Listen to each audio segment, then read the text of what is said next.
मुंबई उच्च न्यायालयाने अमरावतीच्या खासदार नवनीत राणा यांचे जातीचे प्रमाणपत्र बनावट असल्याचा निर्णय दिल्याने अमरावतीमध्ये शिवसेना पदाधिकाऱ्यांनी मोठा जल्लोष केला होता। आता खासदार नवनीत राणा यांनी सर्वोच्च न्यायालयात धाव घेतली। त्या दरम्यान या प्रकरणावर सर्वोच्च न्यायालयात 22 जूनला झालेल्या सुनावणीत सर्वोच्च न्यायालयाने उच्च न्यायालयाच्या निर्णयावर स्थगिती देऊन खासदार नवनीत राणा यांना दिलासा दिला आहे। सर्वोच्च न्यायालयाने मुंबई उच्च न्यायालयाच्या निर्णयावर स्थगिती देताच युवा स्वाभिमान पार्टीच्या कार्यकर्त्यांनी राजकमल चौकात मोठा आनंद साजरा करून जल्लोष व्यक्त केला। ढोल ताशे आणि फटाके फोडून आणि एकमेकांना पेढे देऊन सर्वोच्च न्यायालयाच्या निर्णयाचे स्वागत करण्यात आले।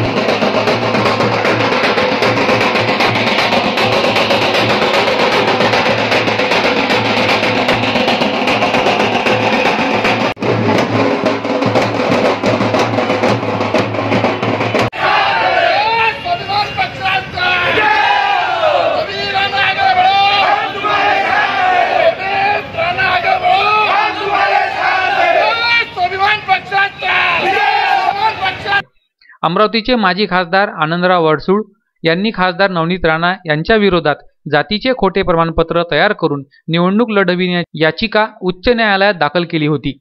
त्यावर निर्णय देताना मुंबई उच्च न्यायालयाने काहीच आठवड्यापूर्वी नवनीत राणा यांचे जात प्रमाणपत्र बनावट असल्याचा निर्णय देऊन त्यांना 2 लाखाचा दंड ठोठावला होता।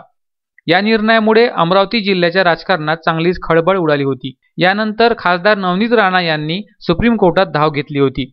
यामध्ये न्यायालयाने 22 जूनला या प्रकरणाला 27 जुलैपर्यंत स्थगनादेश दिला आहे। उच्च न्यायालयाच्या आदेशावर जात वैधता प्रमाणपत्राचा निपटारा होईपर्यंत या प्रकरणाला सर्वोच्च न्यायालयाने स्थगनादेश दिला आहे। सर्वोच्च न्यायालयात नवनीत राणा यांच्या बाजूने वरिष्ठ अधिवक्ता मुकुंद रोहतगी यांनी बाजू मांडली, तर माजी खासदार आनंदराव अडसूळ यांची बाजू वरिष्ठ अधिवक्ता कपिल सिब्बल यांनी मांडली। आता पुढील सुनावणीमध्ये आणखी कोणती सुनावणी होईल याकडे सर्वांचे लक्ष लागले आहे। ज्या पद्धतीने आज सुप्रीम कोर्टमध्ये जे गुहार मी घेऊन गेलेली होती, हायकोर्टाचे आदेश नंतर हायकोर्टाने जी ऑर्डर दिली त्याच्या विरोधात मी सुप्रीम कोर्टमध्ये गेली होती। पण याची सुरुवात मी आपल्याला सांगते की मी जेव्हापासून राजकारणामध्ये लग्न झाल्यानंतर राजकारणामध्ये प्रवेश घेत होती, समाजकारण सुरू केलं होतं, लोकांची मदत करण्याची सुरुवात केली होती, तेव्हापासून की मी महाराष्ट्राची नाही, मूळची मी महाराष्ट्राची मुलगी नाही। मला तिथून सुरुवात करावं लागलं की मी महाराष्ट्रामध्येच माझा जन्म झालेला आहे, मी महाराष्ट्राचीच मूळची आहे आणि इथेच माझी कर्मभूमी आहे। हे इथून मी सुरुवात केलेली आहे।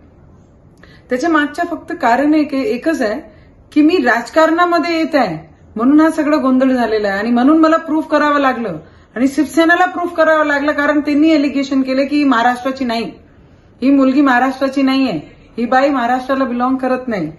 तेव्हापासून मी संघर्ष करत आहे आणि जेव्हा 2014चे इलेक्शन आले तेव्हापासून 8-9 महिन्यांची बाळ हातात असताना पोलीस स्टेशनमध्ये जाणं, हाजरी देणं, मग कमिटीमध्ये निर्णय लागणं, कमिटीमध्ये जाणं, तिथे तारखा होणं, मग हायकोर्टमध्ये जाणं आणि हायकोर्ट नंतर आज सुप्रीम कोर्टमध्ये, हा सगळ्या गोष्टी कशाला झालेल्या आहे? फक्त एक महिला जी आपले लोकांची आवाज बनून या लोकसभामध्ये लोकांचे हिताची आवाज बनून इथे आवाज उचलते आहे, त्याची आवाज दाबण्याचे जे प्रयत्न होत आहे, मला वाटते गेल्या 9-10 वर्षापासून याच्या मागे आणि जे माझे विरोधक आहे आता ते थोडेसे बुजुर्ग झालेले आहे, त्यांची मानसिकता थोडीशी इथे तिथे झालेली आहे, त्यांना पराजय, ते जे हारलेले आहे त्यांना ते डायजेस्ट होत नाहीये म्हणून हा सगळं प्रकरण होत आहे। पण त्यांना माझा एक संदेश आहे की तुम्ही एकदम सिनियर आहे, बुजुर्ग आहे आणि नवनीत राणाने तुमचा पराजय नाही केलेला आहे, अमरावतीचे जिल्ह्याने तुम्हाला नकारलेला आहे, तिकडची जनताने तुम्हाला नकारलेला आहे। आणि ज्या पद्धतीने हायकोर्टमध्ये जे निर्णय आला होता, हायकोर्टचा मी आदर करते, प्रत्येक कोर्टाच्या निर्णयाचा आम्ही आदर करतो, कारण भारतामध्ये राहणारा एक नागरिक म्हणून मी प्रत्येक डिस्ट्रिक्ट एज ए संविधान त्याला आपण सन्मान आणि रिस्पेक्ट करतो. त्याचा रिस्पेक्ट केला आणि त्याच्या विरोधात आम्ही सुप्रीम कोर्टमध्ये गेलो. आणि आज सुप्रीम कोर्टमध्ये जेव्हा आमची बाजू आमच्या ऍडव्होकेटांनी ठेवली तेव्हा जज स्वतः माझ्या ऑपोजिट वाल्याला विचारते. 2013 मध्ये यांना सर्टिफिकेट देण्यात आलं. दोनदा कमिटीने ऑर्डर दिले, दुसऱ्यांदा हायकोर्टाने रिपॅक केली, त्याच्यानंतर 3 महिन्याच्या आतमध्ये व्हॅलिडेशन केलं. अनुसूचित जाती जमातीमध्ये जे केंद्रामध्ये आहे, जे ऑपोजिशन वाले शिवसेनाचे माजी खासदार आहे, जेव्हा ते सिटिंग एमपी होते आणि फ्लोर लीडर होते, तेव्हा त्या अनुसूचित जाती जमातीमध्ये मी जिंकली आणि त्याच्यानंतर मी इलेक्शन लढली. माझा फॉर्म स्टँड झाला इलेक्शनच्या अगोदर आणि मग मी इलेक्शन लढून मी 2019चे इलेक्शन जिंकली आणि लोकांनी मला आशीर्वाद दिला. आणि त्या 2 वर्षामध्ये जे माझे कार्यकाळमध्ये आजपर्यंत 2 वर्ष होत आहे, त्याच्यामध्ये जी मी आवाज उचलली, प्रत्येक आवाजीमध्ये माझे महाराष्ट्राच्या हिताची आवाज होती, शेतकऱ्यांची आवाज होती, शेतमजदुरांची आवाज होती, महिलांच्या हिताची आवाज होती, विद्यार्थ्यांच्या बाजूनी आवाज होती. हा सगळी आवाज एक उद्धव ठाकरेंच्या विरोधात होती. कारण प्रत्येक वेळी जेव्हा जेव्हा अन्याय माझे महाराष्ट्राची जनतेवर होत होता, तेव्हा मी त्यांची बाजू घेऊन मी लोकसभामध्ये ती आवाज उचलले. म्हणून एक महिलाची आवाज दाबण्याचे जे प्रयत्न होत होता, कुठे ना कुठे हायकोर्टामध्ये जे निर्णय झाला त्याचा रिस्पेक्ट आम्ही करतो, पण कुठे ना कुठे खूप मोठा षडयंत्र आपण म्हणू शकतो की एक महिलाची आवाज दाबण्याचे जे प्रयत्न झाला, पॉलिटिकल कुठे ना कुठे खूप सारी खिचडी शिजली, ते सगळ्यांना स्पष्ट दिसत आहे.